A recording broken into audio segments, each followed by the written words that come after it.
Good morning बच्चों। आज हमारी प्रश्नावली 2.3 चलेगी और इसके अंतर्गत कुछ प्रश्न हैं, उनको अपन समझने की कोशिश करेंगे। तो आपको 2.1, 2.2 आराम से समझ में आएगी और मैंने विस्तार पूर्वक भी समझाया था और आपके लिए कुछ क्वेश्चन भी छोड़े थे। यदि आपको समझ में ना आए तो कमेंट बॉक्स में ज़रूर डालना कि आपको समझ में आया है या नहीं। चलो देखते हैं पहला प्रश्न क्या कहता है, किससे शून्य निरूपित नहीं होगा। यानी कि अब ये देखो, इसमें 4 ऑप्शन दे रखे हैं। ये एबेसदा का क्वेश्चन है, बाकी के अपन को वैसे करना। अब ये वाला एबेसदा वाला प्रश्न है, ABCD लिख रखा है इसमें। तो ये ऐसे है, शून्य किससे निरूपित नहीं होता। तो ये देखो, अपन अपने पास 4 ऑप्शन है और 4 ऑप्शन में ये देखो, पहले ऑप्शन में देखो 1 + 0, यानी कि 1 में यदि 0 जोड़ेंगे तो 1 में यदि 0 जोड़ा तो क्या आएगा, 1 आएगा, शून्य नहीं आए ना। अब ये देखो, 0 को 0 से गुणा करेंगे, 0 को 0 से गुणा करेंगे तो क्या आएगा, 0, और 0 के अंदर 2 का भाग देंगे तो कोई आंसर नहीं आएगा। वैसे तो इनफाइनाइट आता है, लेकिन यहाँ पर क्या आएगा, अपने 0 आएगा। अब ये देखो, 10 में 10 घटा दिया, 10 में 10 घटाएंगे तो क्या आएगा, 0, और 0 में 2 का भाग देंगे तो 0 आएगा। अब ये देखो, B, C और D में तीनों ऑप्शन में तो 0 आ रहा है, लेकिन A में 0 नहीं आ रहा। तो ये देखो, किससे, कौन से ऑप्शन से नंबर, यानी कि पहले पर्सन के पहले, यानी कि A से क्या नहीं आ रहा है, 0 नहीं आ रहा है, क्या आ रहा है, 1 आ रहा है। तो अपन ये कह सकते हैं कि किससे, यानी कि ऑप्शन यानी कि A से, A में क्या आ रहा है, 1 आ रहा है ना, से क्या नहीं निरूपित होता, शून्य, शून्य निरूपित नहीं होता,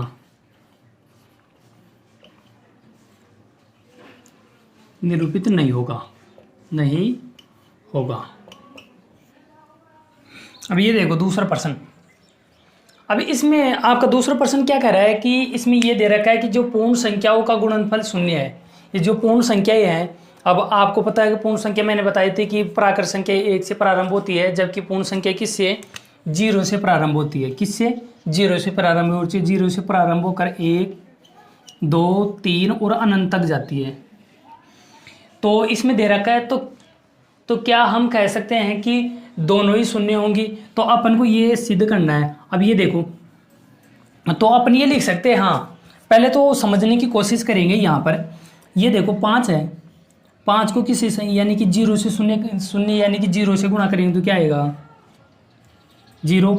अब ये देखो, और 6 है, 6 को 0 से गुणा किया क्या आएगा, 0 आएगा। और कुछ भी संख्या ले लो, जैसे अपन ने 45 ले लिया, 45 को 0 से करेंगे तो 0 आएगा। तो ये बात तो जरूर ध्यान रखना कि किसी भी संख्या को 0 से गुणा करेंगे तो क्या आएगा, 0 आएगा। अब ये देखो, इसमें एक बार प्रश्न 2 बार पढ़ते, पूर्ण संख्याओं का गुणनफल शून्य है, तो क्या हम कह सकते हैं कि दोनों ही शून्य होंगे। हाँ, तो ये देखो अपन कह सकते हैं, हाँ यहाँ पर लिख लेते हैं पहले ही, 0 को 0 से गुणा करेंगे तो क्या आएगा, शून्य आएगा। तो अपन यहाँ पर कह सकते हैं हाँ कि शून्य को शून्य से गुणा करेंगे तो क्या आएगा, 0 के। हाँ लिख सकते हैं कि 0 को से गुणा करने पर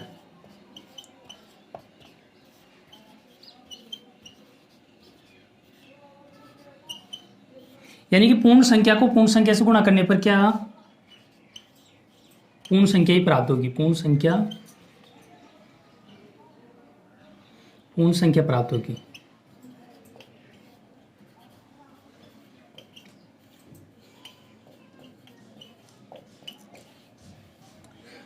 तो आप इसका स्क्रीनशॉट ले सकते हो। आप इसका स्क्रीनशॉट लो, फिर अगले क्वेश्चन पर चलते हैं।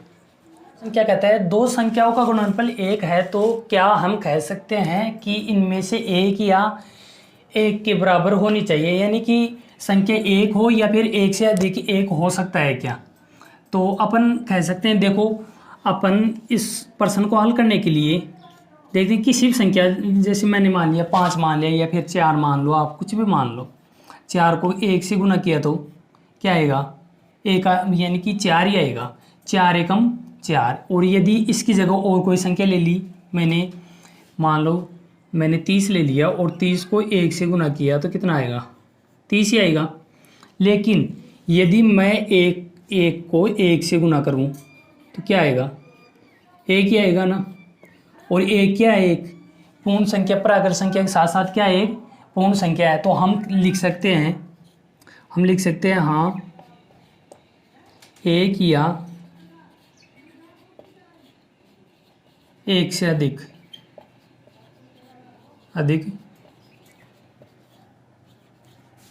एक हो सकता है। बाकी का तो आप सबको पता होगा कि 1 को 1 से गुना करेंगे तो क्या आएगा, 1 ही आएगा। चलते हैं चौथे प्रश्न पर। और चौथे प्रश्न में कुछ विधि दे रखी है, वितरण विधि। और वितरण विधि का प्रयोग करते हुए अपन को 5 क्वेश्चन दे रखे हैं प्रश्न 4 में ही, और उनको हल करना है। और कल अपन ने इस विधि का उपयोग किया था, वितरण विधि का ही। चलो देखते हैं वितरण विधि का उपयोग कैसे करते हैं। अभी यहाँ पर कुछ संख्या दे रखी है, 728 दे रखा है, 728 गुणा 101। तो अपन यहाँ पर लिख सकते हैं 728 लिखने से पहले ये देखो 728 को 101 से गुणा करेंगे तो ये थोड़ा कठिन रहेगा। तो अपन इसको तोड़ लेना, 101 को क्या लिख सकते हैं, 100 + 1 लिख सकते हैं। तो इसको लिखेंगे 100 + 1 गुणा 728। अब ये देखो 728 को अंदर गुणा कर दो, तो 728 को 100 से गुणा किया तो 728 को 100 से गुणा किया तो इसके 2 जीरो लगा देंगे, प्लस बीच में जिसका चिन्ह है वो चिन्ह लगा देंगे। बाकी का 1 को 728 से गुणा किया तो 728 ही आएगा। अब इनको जोड़ दो, और इनको जोड़ेंगे तो 0 में 8 जोड़ा तो 8, और 2 में 0 जोड़ा तो 2, और 7 में 8 जोड़ा तो 15, और 15 का 5, हासिल की 1। और किस में जुड़ जाएगी, हासिल की 1 किस में जुड़ जाएगी, 2 में। तो यहाँ पर आ जाएगा 3, और यहाँ पर कितना है 7। तो इस संख्या को मैं लंबाई यहाँ पर लिख देता हूँ, ये थोड़ा छोटा हो गया है यहाँ पर, और यहाँ पर लिख देता हूँ 73528। इसको जोड़ के देख लेना, और यही संख्या है। 8 के अंदर 0 जोड़ा तो 8 आएगा, और 2 के अंदर 0 जोड़ा तो 2, और 7 में 8 जोड़ा तो 15, 15 का 5, हासिल की 1 जो इसमें जुड़ जाएगी 2 में, यहाँ पर 3 आ जाएगा, और 7 ऐसे कैसे उतार देंगे। चलो देखते हैं बी क्या कहता है, बी को भी ऐसे कैसे उतारेंगे। अब ये देखो 1001 है, तो 1001 को क्या लिख सकते हैं, 1000 + 1 लिख सकते हैं ना। और गुणा में कितना है 5437 गुणा 5437। अब ये देखो मैंने इतना कर दिया, बाकी का आपको करना है, गृह कार्य के लिए छोड़ रहा हूँ ये बाकी का। तो आप क्या करोगे, 5437 को पहले तो 1000 से गुणा करोगे, और फिर 1 से गुणा करोगे, और इनको आपस में जोड़ना है जैसे मैंने इस प्रकार बताया। सेम टू सेम ऐसे कैसे करना है। अब ये देखो 824 गुणा 25 है, तो इसको करने में थोड़ी कठिनाई होगी, लेकिन इसको भी तोड़ेंगे। देखो बच्चों, अब ये देखो 824 को तोड़ने के बजाय हम 25 को तोड़े तो और भी आसानी होगी। अब ये देखो 25 को कैसे तोड़ सकते हैं, 25 को क्या लिख सकते हैं, 20 + 5, 20 में 5 जोड़ा तो क्या हो जाएगा, क्या आएगा रे, 25 आएगा। और 25 को यानी कि 20 + 5 को किससे गुणा करेंगे, 824 से। अब देखते हैं 824 को कैसे गुणा करते हैं। अब देखो 824 को पहले तो किससे गुणा करेंगे, 20 से गुणा कर लेते हैं, और यहाँ पे लिख लेते हैं। अब ये देखो 0 है, तो 0 को ऐसे ऐसे लिख लो। 2 को 4 से गुणा किया तो 8, इस 2 को इस 2 से किया तो 4, और इस 2 को 8 से गुणा किया तो 16। बीच में किसका चिन्ह है, प्लस का चिन्ह, ऐसे कैसे लगा दो। 5 को किससे गुणा करेंगे, 824 से। अब ये देखो 500 या 5 को 824 से गुणा किया, 8 5 20 का 0, हासिल की 2, 5 दूनी 10 और 2 12 का 2, हासिल की 1, 8 5 40 रेख 41। अब इनको आपस में क्या करेंगे, जोड़ देंगे। और इनको जोड़ा तो 0 में 0 जोड़ा तो 0, और 2 के अंदर 8 जोड़ा तो 10 का 0, हासिल की 1, 1 में 1 जोड़ा तो कितना आएगा 2, और 2 में 4 जोड़ा तो 6। अब ये देखो 4 है, और यहाँ पर कितना है 6 है, और 4 में 6 जोड़ा तो 10 का 0, हासिल की 1 जो इसमें जुड़ जाएगी, 1 रेख 2। ये हमारा आंसर आ गया। अब ये देखो 4275 गुना 125 है।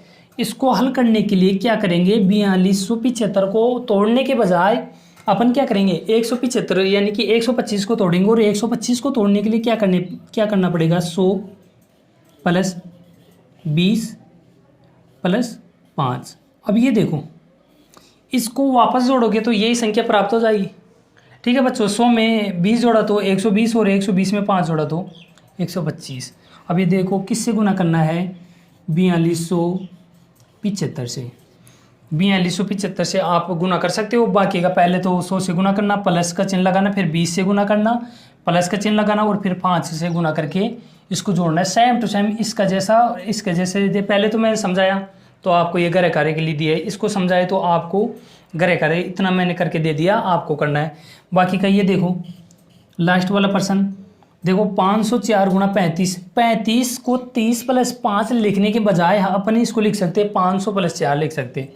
अब ये देखो 500 प्लस 4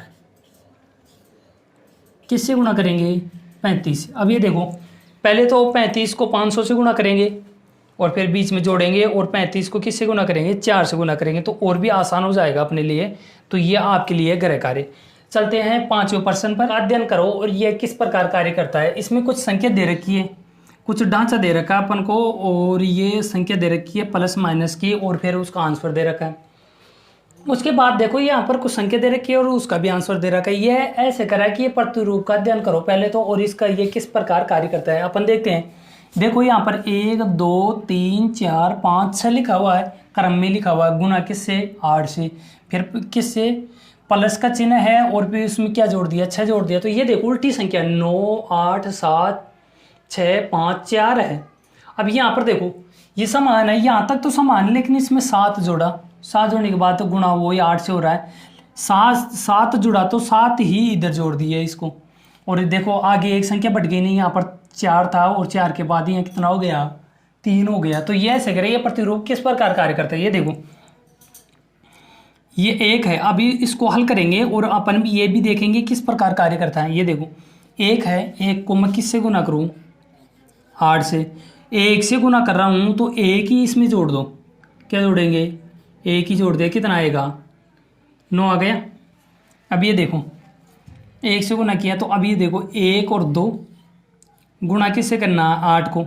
अब एक को तो कर लिए गुना, लेकिन ये देखो 12 से कर रहे हैं तो, लेकिन लास्ट में कौन सी संख्या है, 2 है, तो इसमें 2 ही जोड़ दो, और ये आ जाएगा 9 और 8। अब देखो 12 इंटू 96, और 96 में 2 जोड़ा तो 98, 96 में 2 जोड़ा तो 98 आ जाएगा। अब ये देखो 1 तो लिख दिया, फिर 1 2 और 3 लिखा, गुना किससे करना है, 8 से करना है, प्लस क्या करना है, कितना बढ़ाया, 3 ही तो बढ़ाया, तो यहाँ पर 3 लिखो। अब ये देखो बराबर में 9 8 और 7, यानी कि 123 को 8 से गुना करेंगे और उसमें 3 जोड़ेंगे। अब देखो 123 को 8 से गुना किया तो यह आएगा 984, और 984 में 3 जोड़ा तो 987 आ जाएगा। अब यहाँ पर देखो 2 3 4, क्या बढ़ाया, 4 लिख दिया इधर वाली संख्या में, यानी कि 123 के इधर कितना लिख दिया, 4 लिख दिया, कितना होगा 1234। किससे गुणा करेंगे, 8 से, और क्या जोड़ेंगे, 4 बढ़ाया तो 4 ही जोड़ेंगे इसमें। अब ये देखो 9 8 7 और 6। अब ये देखो इधर तो कम हो रहा है और इधर बढ़ता जा रहा है। अभी ये देखो 1 2 3 4 5 बढ़ा दिया, किससे गुणा करना है, गुणा तो 8 से ही करना है, 5 बढ़ाया है तो 5 ही जोड़ना है।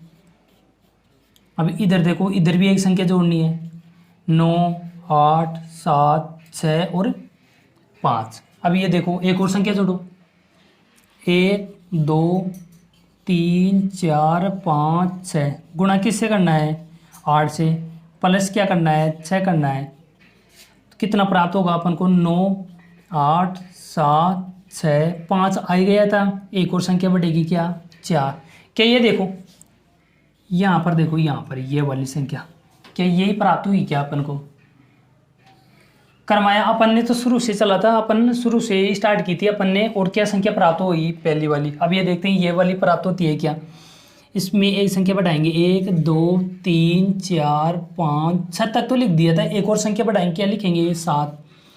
7 लिखने के बाद किससे गुना हो रहा था, 8 से, तो 8 से गुना करेंगे, 8 से गुना कर दिया तो क्या बढ़ाया, 7 बढ़ाया, तो 7 ही जोड़ देंगे इसमें, 7 जोड़ देंगे तो क्या कौन सी संख्या प्राप्त हो जाएगी, 9 8 7 6 5 4 तक तो यहाँ पर थी, एक और संख्या कम कर देंगे, 3 आ जाएगा। अब ये देखो 1 2 3 4 5 6 7, 1 2 3 4 5 6 7। अब ये देखो 9 8 7 6 5 4 3, 9 8 5 9 8 7 6 5 4 3, ये प्राप्त हो गया ना। ये सेम संख्या, ये वाली संख्या, ये वाली और ये वाली संख्या।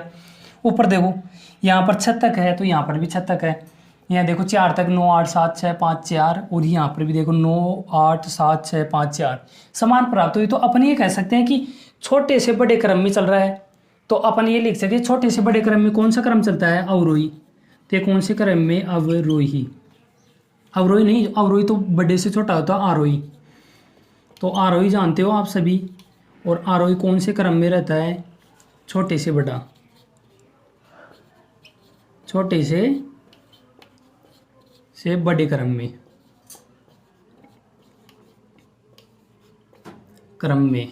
बड़े क्रम में चलता है। जैसे अपन को कोई भी छोटी चीज़ है, ये लाइन है, अभी छोटी चीज़ है और ये बढ़ती जाती है ऐसे बड़ी हो जाती है, तो इस क्रम में चलता है। लेकिन बात की जाए अवरोही की,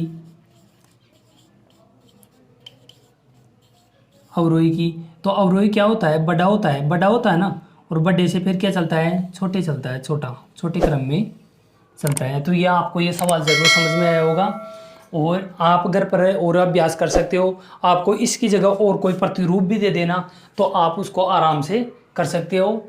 और यह आपकी प्रश्नावली 2.3 समाप्त हुई।